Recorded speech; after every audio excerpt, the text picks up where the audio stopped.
Hey, welcome back to another episode of Heroes and Videos. Got nothing. Hey, I don't know. I was trying to come up with something clever. I got nothing. But today, what I do have are some new comics from last week. I'm hoping you will enjoy seeing these books, tell you a little bit about them. It's last week's comics this week. Apologies to John Oliver. Got some great books in here. Some World's Finest, X-Men, some Teen Titans is in here. And stick around to the end because a Captain America story that broke me, literally. Not that it was that expensive, but I mean like in the feels, broke me. And an absolute comic that I apparently had missed out on, heard all the hype about, and finally picked up the first issue.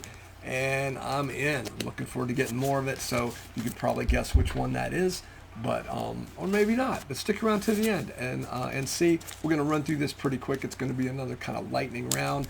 As always, do all the wonderful YouTube stuff. I appreciate you spending time here on Heroes and Videos. One of these days, we're going to get around to talking about videos with that, right? Spider-Man movie's coming out. Wonder Man came out. Daredevil is out.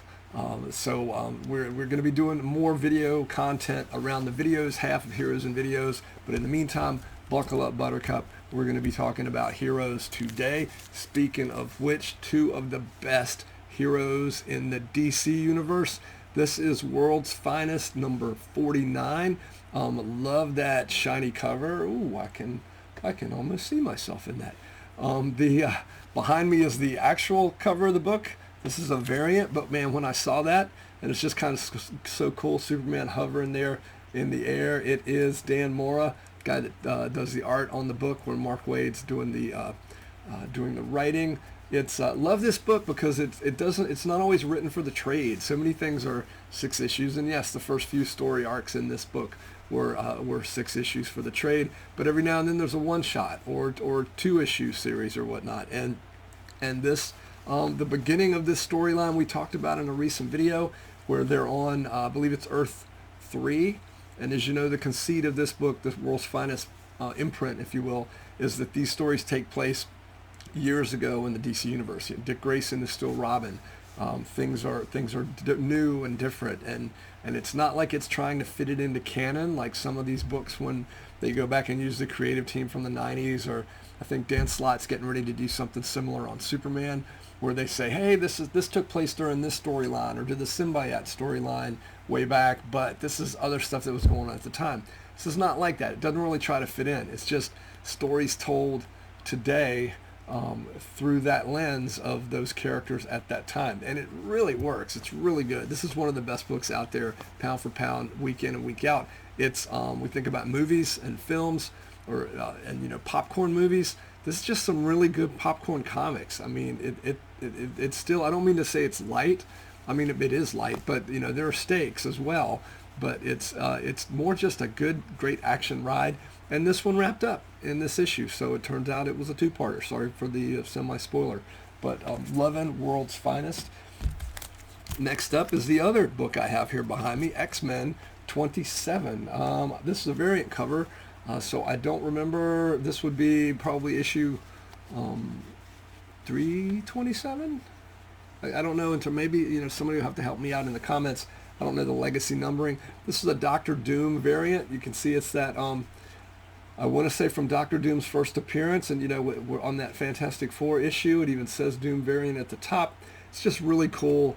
Doctor Doom there, and the current X-Men line up there with the Beast and Juggernaut, Cyclops, and Quentin Quire, the Kid Phoenix, Magic. It's really neat, and I just love the fact how everybody's got a word balloon, just like back in the day. So X-Men 27, very good book. That it's the current storyline is post the Revelation, X-Men Revelations storyline, where they're being attacked by how do I put this? I don't want to spoil too much, but one group may be responsible for a number of things that are going wrong with Cyclops' X-Men. And I don't know how it's going to tie in with that X-Men United book that's out. I'm kind of still on the fence about that one. But X-Men and Uncanny X-Men are very different titles, and they're both just crushing it. Speaking of crushing it, here is Carnage and why can I not remember this guy's name? It's not Tangent. Torment. It's Torment. the villain over here with the little spiral there. It sounds like he's going to be somebody that maybe we know when his identity's revealed. This is part of the Death Spiral crossover. It's Amazing Spider-Man 24 or Legacy. I can't read that without glasses. Legacy 988 as we swing ahead towards issue 1000.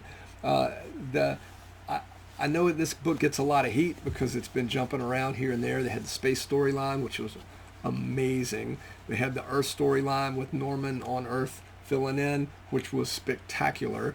I'm going to run out of adjectives because web doesn't really work as an adjective. Superior. Yes, it was, and this is really, this crossover is a different art team on the book. I'm assuming it's still Joe Kelly's in here somewhere doing the writing, but it's neat. They're able to put out a lot of content, and using different creative teams to tell different stories. It kind of works and clicks and fits together. So this character's killing a lot of folks in here. All the players are kind of in place. Peter Parker's back on Earth. Carnage is now with Eddie Brock, and Venom is with Mary Jane. So there's all kinds of shenanigans going on there. Enjoying Amazing Spider-Man, but I'm a bit of a homer when it comes to Amazing Spider-Man because I have so many of them. I'm in for a penny and for a pound. So next up, Mortal Thor, the Mortal Thor, number 8. That's Legacy. You guys need to start making this print bigger. Legacy 794. So I guess we're barreling towards 800. This book has been following a character called Sigurd Jarlson, who a number of you from the Walt Simonson era will hopefully remember that name, on Earth, and he's mortal. This book jumps back and forth between there and Asgard with Thor's son from another universe, I think, and I didn't think I'd be that excited about it, but this is a really good kind of a one and done story. He's got Thor's son has as his sidekick, I think is it Blackjack O'Hare, the rabbit from some of Rocket Raccoon's first stories. He's kind of the guy's sidekick in that, and it's an interesting dynamic and a really good one and done story. Speaking of really good stories, Cyclops number 2 is out, and I have to say this. I don't know if you guys remember the Reavers from the 90s. I was never a big fan of the Reavers. This book in one issue, maybe 2, but certainly this one, has me caring more about the Reavers as a concept than anything that they did that Claremont and Jim Lee and all those folks did back in the 90s. And as you can see, things aren't looking good for our boy Slim here. He's lost his visor, which is a great story concept. You know, Cyclops without his visor, Cyclops often, I really like the character, but he's often portrayed kind of like Batman, like he's all, he thinks of everything. This guy's got no flaws, no faults. He's got a pretty big one. He can't, without those rose-colored glasses or his visor, he can't open his eyes without blowing stuff up. So it's an interesting thing that they've taken that away from him in this storyline. And again, the way the Reavers are written in this, I can't believe it took them 30 years to figure out how to write those characters well. That concept of humans being taken over by machine. And it's really written extraordinarily well in that book, and I can't believe it's taken this long to do it. But I'm enjoying that book. Getting close to the end, guys. Hang in there. New Titans. This is my award winner for this week for most deceptive cover. It looks like New Titans, the Titans with All In and the DCKO event wrapping up. It seemed like the Titans would be splitting up, going their own separate ways maybe. They had a big deal at the end of that where everybody except for, who was missing from that? I guess it was Wally. That everybody else, Speedy was, or Arsenal was standing in from the original 7 in terms of the Marv Wolfman book and with George Perez. And so it just kind of felt like they were in a place, and this cover feels like they're in a place where there's going to be a new iteration of Titans. You see there Jonathan Kent. I want to say that's a Wonder Woman character. Tara, Looks like spoilers filling in for the Dick Grayson or the Robin type character. So it looks like, oh, this is going to be a new Titans book. And that may very well be what this is. But the old Titans are in predominantly in this book. It's a really good story because for most of it I was left going, what's going on here? So if the writing holds up, I may stick around with this that says all new lineup. It all starts here, at least to see where this goes because I'd gotten away from Titans over the years and picked it up again during DCKO. And if the writing in that issue is any indication, and the art's really good too, I may stick around for a few more issues of that book. Now, getting close to Captain America breaking my heart here, or just breaking me. This is Captain America number 8. This is part of the Doom Shadow thing. A lot of shadows going on in Marvel. You'll notice that Cyclops book, the Shadows of Tomorrow at the top. The Shadows of Tomorrow is kind of the imprint that the X-Men are going with after the Age of Revelation, I guess because of the Shadows of Tomorrow, from that future, that 10 years in the future.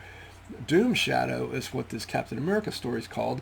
I draw your attention to it because Chip Zdarsky, I think. Chip, I think with your last name, I'd like to buy a vowel. But Chip Zdarsky is doing Marvel's big Armageddon, or I think it's called Armageddon, the event that's coming up with the Avengers. Avengers just wrapped up with their last issue until after this event, where presumably a new Avengers team will form. Probably somewhat similar to what's showing up in the MCU, though I don't really like when one of those follows the other. But let them do their own thing, both of them. But this is Captain America number 8, Legacy 779. This is dealing with the fallout of Latveria and after that crossover with One World Under Doom, where Doom's no longer in charge of Latveria. Thunderbolt Ross as Red Hulk's got something to say about that. The American government has something to say about that. The people of Latveria have a few things to say about that. And Captain America is trying to figure out what he has to say about that. So beautiful covers on this book, and I'm enjoying it. It says Armageddon assembles in 3 months, so things are building up to that event. Worth checking out pretty much any Chip Zdarsky book. This is the book that broke me. Ultimates 22.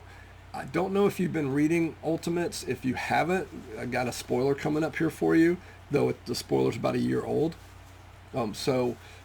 Drop out from video, check out another one of my other videos or another channel, and come on back after you've caught up on Ultimates. That being said, you'll see there Red Skull in the background and Bucky Barnes here.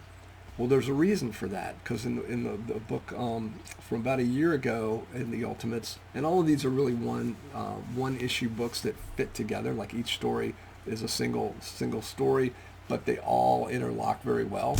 And this follows up on the Red Skull, Bucky Barnes, or James Buchanan Barnes story from about 8 or 10 issues ago, where we realized that the Ultimate Universe's Red Skull was indeed Bucky Barnes.